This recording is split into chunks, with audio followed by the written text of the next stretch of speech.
I've been sitting here for a couple minutes, not pressing the record button, and I was kind of laughing because I am, 9 months, 10 months into doing additional thoughts videos, and every now and then I still just sit here blank. Slight delay on additional thoughts for Damn and Untitled. I was really, really tired last night, so I just said, fuck it. Had a couple beers, played Minecraft with the family, like just unplugged, went to bed early, slept pretty good last night, so there you go.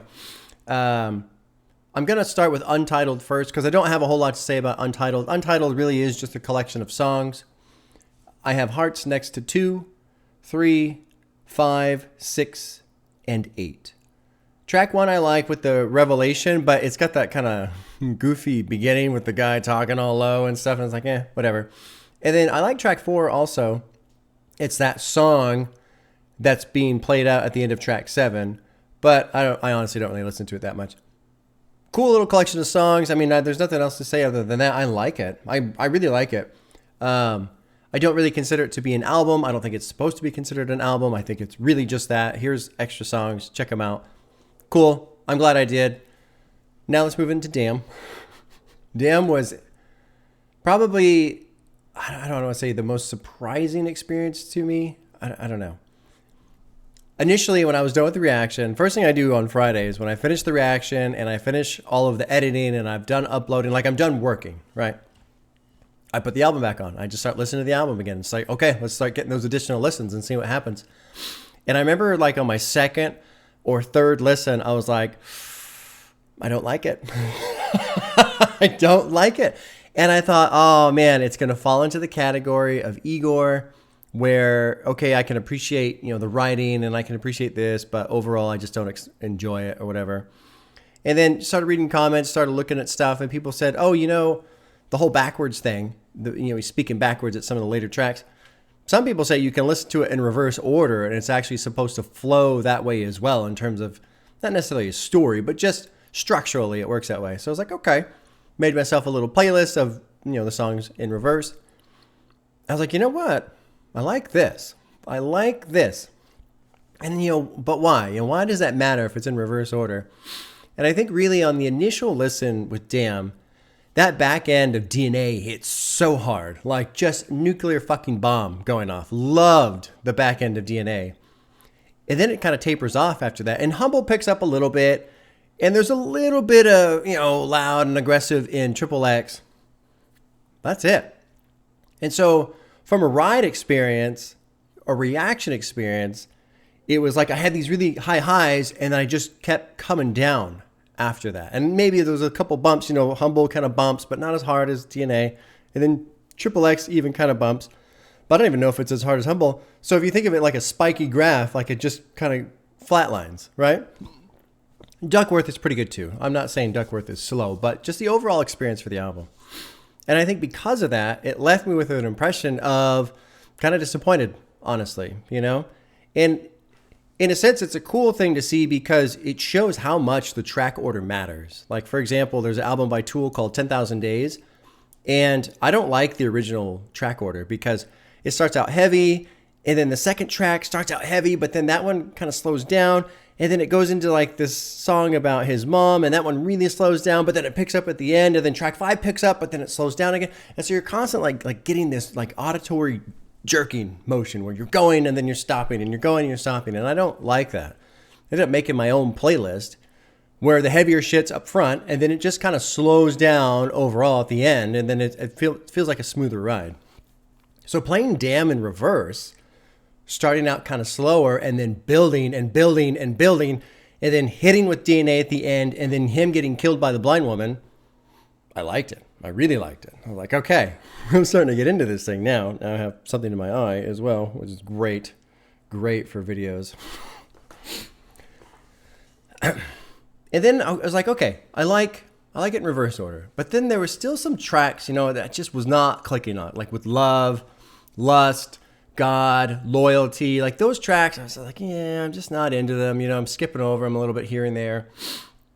But then I'm reading comments from people saying, oh, no, I love this one, I love that one, whatever. And one thing I'll try and do when I'm playing an album for that week that I'm spending with it, I try to remember, I'm getting better at it now, but when I'm doing the reaction, I'll put a heart next to a song that I like. But then I'll go back when I'm listening again. I'll specifically play the songs I did not have hearts next to give them a little bit more traction, a little bit more time. And now I'm to the point where I went from thinking, okay, I'm not into Damn, I don't like it. Damn is now my favorite Kendrick album. That's how far I went over the last week listening to this album. And what's funny is I can't even really fully explain why. Because when I sit there kind of like in an objective mindset and I hear the music, I mean, the lyrics are undeniably great. Kendrick's a great writer. His flow is awesome. But the music is really stripped back.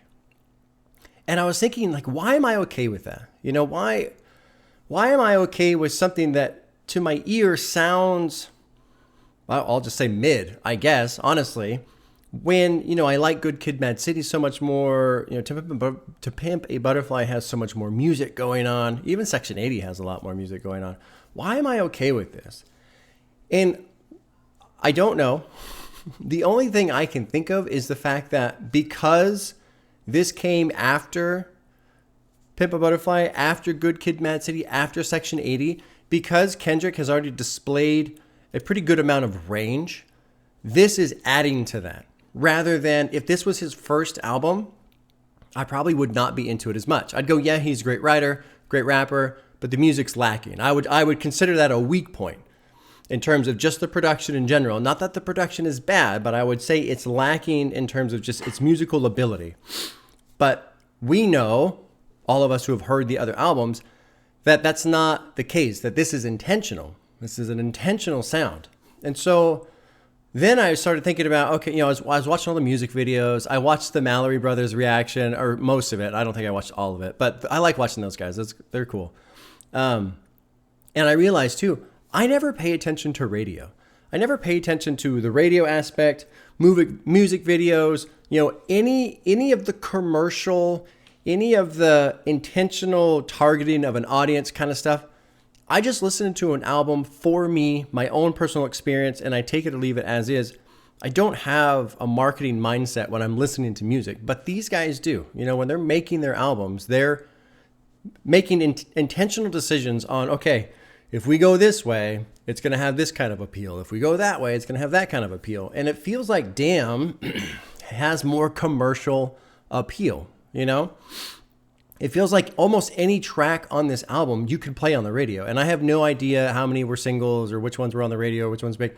It's kind of, that's one thing I don't like about Tidal, but I also do like from a reaction sense is I don't see the play numbers. You know, Spotify, you can see how many times a song has been played. Tidal doesn't show that, which is cool when I'm doing a reaction because it's legit blind. I have no idea how popular a song is. But then at the same time, it is neat to see, you know, which ones are the big ones. Because right now, I just don't know. I guess I could open Spotify and look, but I just don't care that much. So then when I took in the consideration of mainstream, maybe Kendrick was trying to go for a mainstream album. It's like, okay. So then I started listening to Loyalty and Lust and Love and God. And I'm like, okay. And then I went back, I switched the order. I just started playing the album in the normal order. And all of a sudden, I'm just fucking into it. I'm totally into it. And yeah, and I was thinking, it's kind of like that that SpongeBob meme where like the robot guy has the ID or whatever, and he's asking SpongeBob all the questions. I kind of had that experience of, okay, you really like Peer Pressure. Yeah. You really like Bitch Don't Kill My Vibe and Good Kid and Mad City and Dying of Thirst. Yep, that's all true. Good Kid, Mad City is your favorite album. Nope. It's just like, I can't really explain it. But there's something about Damn. There's something about Damn that just hooks me. And not that Good Kid, Mad City does not hook me. It does. I love that album. But it's different. And I wish I could explain it in any sorts of the way. But I kind of can't. So there's all that. There you go. I'm one of those guys who thinks Damn is Kendrick's best album. Well, hold on. Now I want to walk that back a little bit because I know To Pimp a Butterfly. So I don't want to say his best album. It's the album I enjoy the most from Kendrick. I love To Pimp a Butterfly, but it's such a heavy lift. You know, it's a hard listen sometimes because there's so much going on. Damn isn't like that. but it still has the great writing, and it still has the great rapping, and it still has good quality production that is intentionally stripped back. And it's cool in the sense that I can hear Kendrick more. He's more present. You know, it's not like, not to say that the other albums drowned him out, but when there's that much more to pay attention to, you pay less attention to Kendrick overall. At least I do. So Damn doesn't do that. Damn kind of lets him be in the spotlight a little bit, and the music is there to support him. There you go. The Blind Woman. I was kind of getting close, and then somebody sent me a message on Patreon, I think, and talking about how, you know, it's probably the Lady of Justice or whatever her name is, you know, the statue with the blindfold and the scales for justice, you know, fair justice. And that makes sense to me. It makes a lot of sense to me, especially the idea of the American justice system killing him. You know, it being confused and looking for something, like it lost something, which makes perfect sense from a metaphorical position. And then Kendrick walking up to it to offer help, like saying, hey, American justice system, you've lost your way. And then it lashing out and killing him. And then especially with it dropping into DNA next, and then that whole clip from Fox News and, you know, Geraldo Rivera and what he says about hip hop and all that shit. And then basically he lashes out at them in response. So that makes perfect sense to me. I think that's what's going on there. It is cool in the reverse order to have that be the end. That's really neat because it takes the album, instead of the order, the normal order, more or less spawning the rest of the album. This album is almost, I had my train of thought and then I just lost it. You know, he goes through this whole process and lashes out at America a final time, and then America kills him for it. So I kind of wonder what his anticipation was for the response to this album. You know, I wonder if Kendrick thought it's going to bomb. I don't know. I didn't look at any videos or interviews from Damn, but I wonder if he felt like, shit, this might not go over that well. Anyway, what else? I got some notes. Oh, the videos. So, you know, the songs have contrast in terms of what they're talking about, especially like Humble. It's clearly not a Humble track. And then in the music video for Humble, he's got like all these natural girls or whatever, that one part where he's, you know, sick of all this Photoshop shit. But then when you watch the music video for Love, it's the opposite. You know, it's all very fancy and visually pleasing, and clearly, you know, they're getting the most aesthetic in there that they can. So it's cool to see the contrast in the videos too.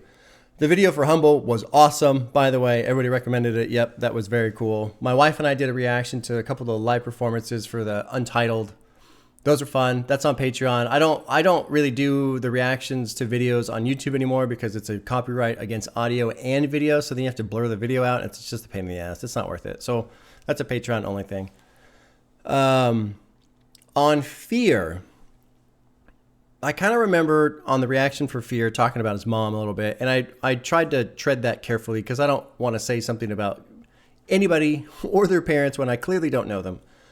But Fear reminded me of something I heard during the 2016 campaign. I was a huge fan of Andrew Yang. That was my guy. He's like the only person I've ever been excited about.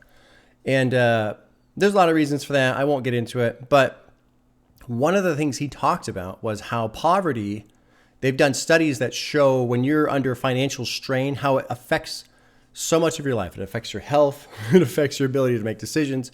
And there's even been studies that say it shows it has an effect on your overall IQ. Like your overall intelligence goes down when you're under constant financial strain.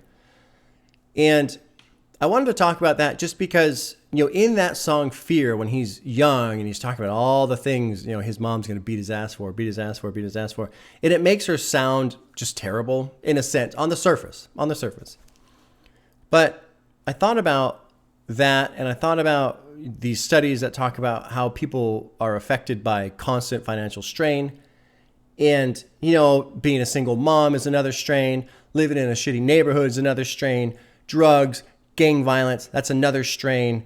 The government threatening to take away her food stamps, that's another, like, it was neat to just kind of have a complete picture of her, whether that's actually his mom or a character in the album, either way, right? And it was nice for me because I think on one level, maybe before I would have gone like, wow, she's a terrible person. You know, I might have said that before. I don't know if it's true or not. But all I'm really trying to say is I've gained a lot of different perspectives through music, through Kendrick's especially. And it's interesting how some of the perspectives that are coming from these albums are now starting to match up with perspectives that I've heard from, you know, TED Talks or YouTube videos or whatever, right? It's always that mosaic effect where as you keep getting another piece and another piece and another piece, you can start seeing a broader picture. And so I only bring that up to say that character and that portion of Fear, the mom who's just taking it out on Kendrick constantly, I have a completely different view of her now than I would have, I don't know, whenever. And I don't want to say, oh, she's a victim. I mean, she has, you know, control over how she behaves, but I understand better, not fully, but better, all of the different strains that are fucking pressing down on her, because I think about the things that stress me out and it's like 1% of what she's dealing with in that situation. So I guess I have a lot more sympathy for a person like that I maybe would have before. Anyway, I just wanted to bring that up. I don't really know why, I guess, other than share. Oh, that leads me to another note. A lot of you guys, you know, I was talking about how I ramble too much, and you guys are like, no, keep rambling. That's why we're here. So I'm trying to work on that, trying to ramble a little longer. There was another example of it right there with Fear. I appreciate that, by the way. Everyone's saying that. Very, very cool, very positive response to that. That was nice to see. I don't know why I had this idea of I need to speak less and get more music out. Maybe that was just kind of the initial experience. I remember first starting the videos of people saying, oh, you're pausing at the wrong spots. And so I was trying to focus more on getting the music out there. But yeah, the commentary is why everybody's here. So I appreciate that feedback. It's very nice to hear. What else do I have? Oh, Duckworth. Okay. I want to share a Duckworth story. My own Duckworth story. I'll talk about Duckworth and why I feel like that track is important, and then I'll share the story because the story is pretty cool, and I'm just going to end the video with the story. It'll give it more dramatic effect that way. So I got this cool message on Patreon talking about Duckworth, because Duckworth, when you look at it compared to the rest of the tracks, it seems a little out of place, right? Like it's just a story at the end. And I think, you know, the message I agree with that I got was, you know, he's going through all these different emotions, these expressions, these fears, you know, humility, pride, loyalty, all these different things, right? And then it gets to this song, Duckworth, where he's just telling a story of how he coincidentally came to be, you know, just kind of happened on chance, where if fate would have turned another way, it would have been a completely different outcome. And I think that really Duckworth is saying, you never know where life is going to take you. And I fully agree with this. You never know where life is going to take you. And you never know what little decisions in life will lead to completely different outcomes. And I think the message that exists in that concept is one of just keep going. You know, just keep going. Like, yes, right now, it might seem like there's nothing to go forward on, or maybe your life doesn't have direction or whatever. I mean, this is a sentiment you see online very often. People just, especially the state of the country, you know, financially, the fucking 1% just hoarding money like fucking crazy while more and more people are struggling to get by. All that shit, right? Just keep going.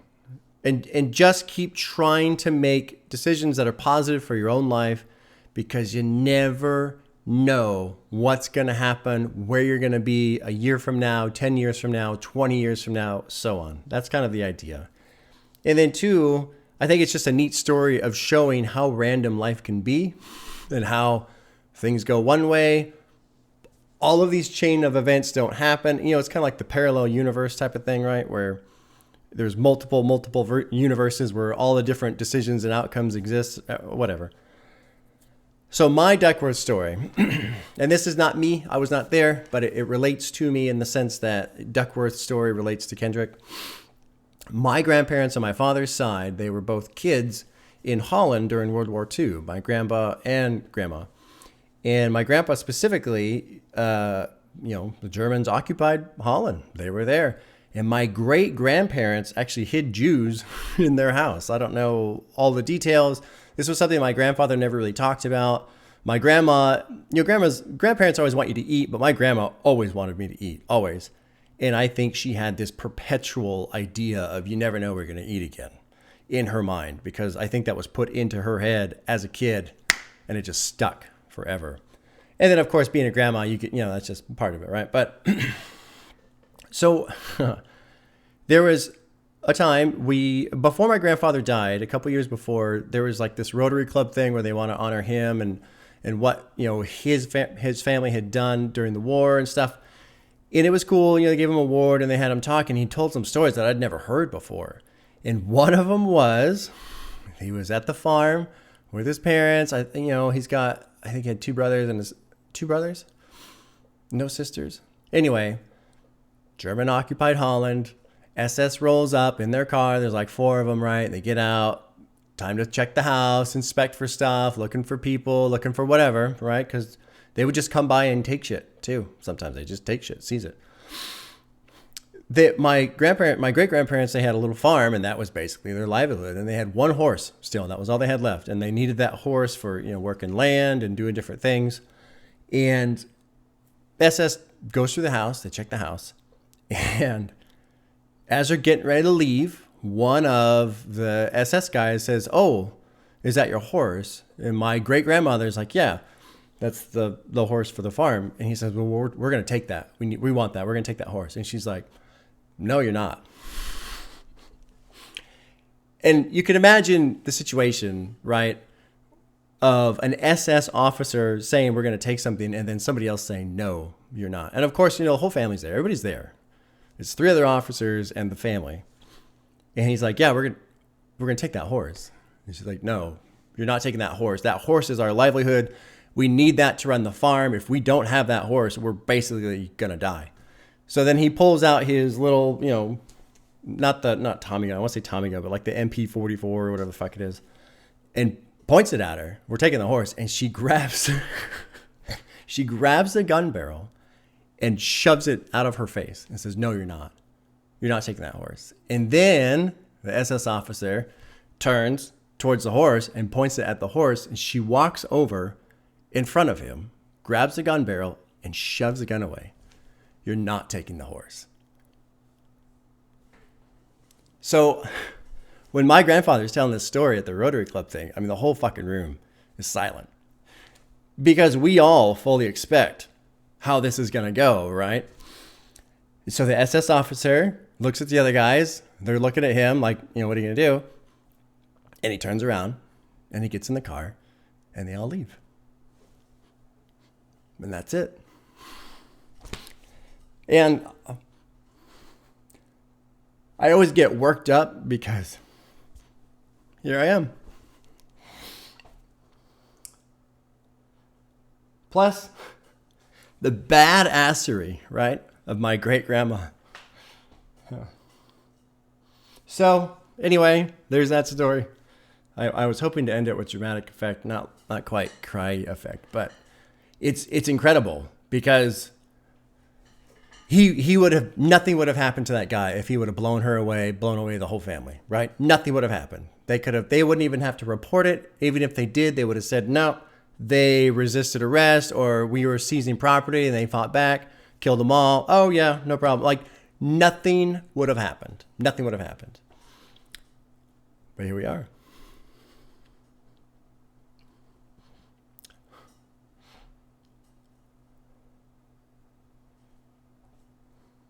Life is strange. Life is strange. Anyway, I'm getting a little too weepy right now. I can't help it. I'm not going to apologize for it. Obviously you guys are totally fine with it, which is cool too. It's cool to share that. It's cool to be open. But man, damn.